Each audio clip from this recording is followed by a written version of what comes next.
नमस्ते दोस्तों। आज की वीडियो में मैं आपको बहुत ही आसान तरीके से प्लाजो की कटिंग दिखाने वाली हूँ।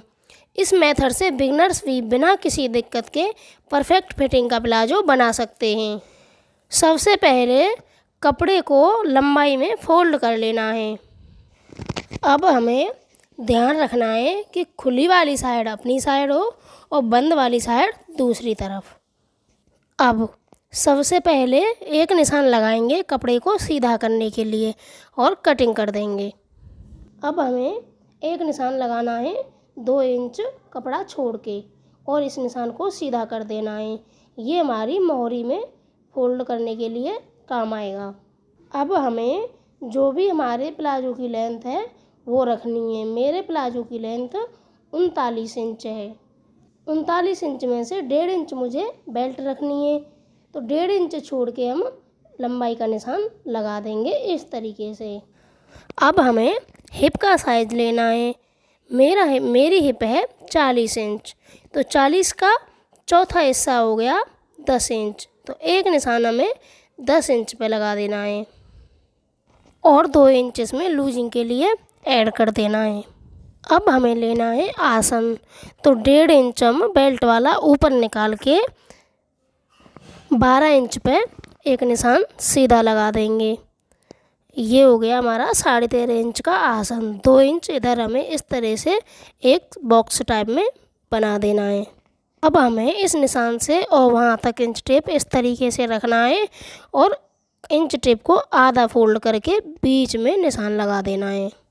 अब किनारी वाली साइड से हम नाप के देखेंगे कि हमारा कितना आ रहा है और उसी तरह नीचे भी नाप के देखना है और एक निशान लगा देना है। अब इस निशान को हमें सीधा कर देना है।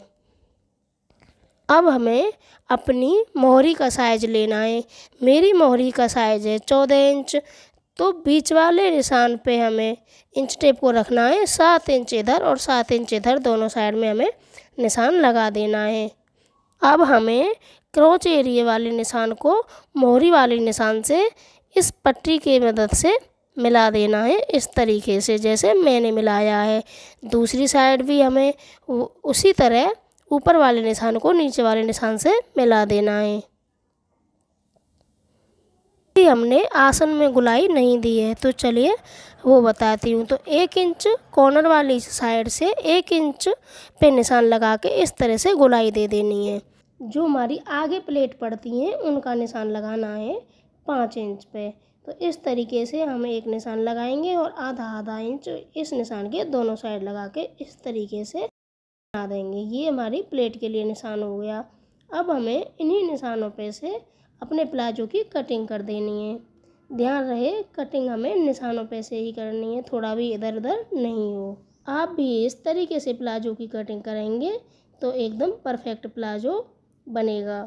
हो गया हमारा फ्रंट पार्ट। अब हमें बैक पार्ट निकालने के लिए भी सेम उसी तरह कपड़े को लंबाई में डबल फोल्ड करना है।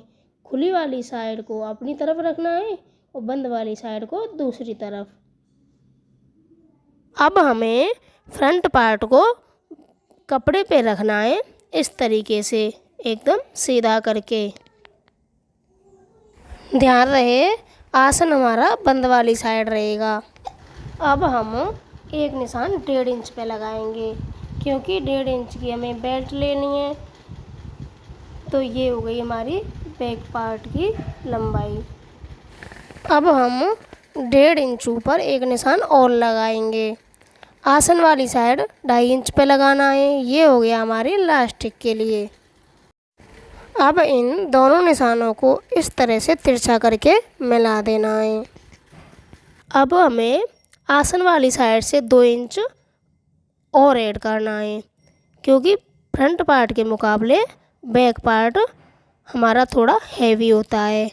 अब हम दोनों निशानों को इस तरह से मिला देंगे और 2.5 इंच पे क्रॉच एरिया का निशान लगाएंगे। इसमें भी हम इसी तरह गोलाई दे देंगे। अब हम आसन वाली साइड को बॉटम वाली साइड से इस तरह से स्केल की मदद से मिला देंगे। अब हमें इन्हीं निशानों पे से बैक पार्ट की कटिंग कर देनी है।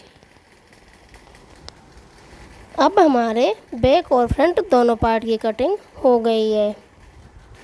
अगर वीडियो अच्छी लगी हो तो लाइक कमेंट सब्सक्राइब ज़रूर करना। अब हम इसके लिए बेल्ट निकालेंगे। तो हमें डबल फोल्ड में कपड़ा करना है और 2-2 इंच पे इस तरीके से निशान लगा देना है और इस निशान को स्केल की मदद से हमें सीधा कर देना है और इसी निशान पे से हमें कटिंग कर देनी है। ये हो गई हमारी फ्रंट पार्ट की बेल्ट।